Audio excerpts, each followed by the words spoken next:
नमस्कार, तुम्ही पाहताय लोकाशा टीव्ही. मी आप्पासाहेब मोहोरकर. परळीतील नवीन औष्णिक विद्युत केंद्रातून वीज निर्मिती कंपनीचे स्क्रॅप साहित्य चोरून नेत असताना सुरक्षा रक्षकाने एका तरुणाला रंगेहात पकडला आहे. तर यावेळी त्याचे 4 साथीदार मात्र अंधाराचा फायदा घेऊन पळून जाण्यास यशस्वी झाले. परळीतील नवीन औष्णिक विद्युत केंद्राची सुरक्षा अधिकारी रात्री गस्त घालत असताना यावेळी कुलिंग टॉवर ते मेटकॉन टॉवर परिसरात काही संशयित लोक स्क्रॅप साहित्य घेऊन जाताना त्यांना दिसले. यावेळी सुरक्षा रक्षकांनी तात्काळ त्या ठिकाणी धाव घेऊन वैभव मोटे याला ताब्यात घेतलं. यावेळी त्याचे अन्य 4 साथीदार त्या ठिकाणाहून पसार झाले.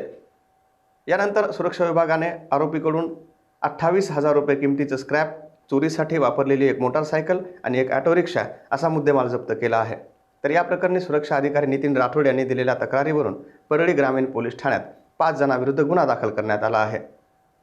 अटकेतील आरोपीला पोलिसांच्या ताब्यात देण्यात आला असून फरार 4 जणांचा शोध पोलीस घेत आहेत. मात्र या घटनेनंतर परिसरात एकच खळबळ उडाली आहे. या सर्व घटनेनंतर विद्युत निर्मिती केंद्राच्या सुरक्षेवर प्रश्नचिन्ह निर्माण झालं आहे. विद्युत केंद्रात प्रवेश करण्यासाठी गेट पासची आवश्यकता असते.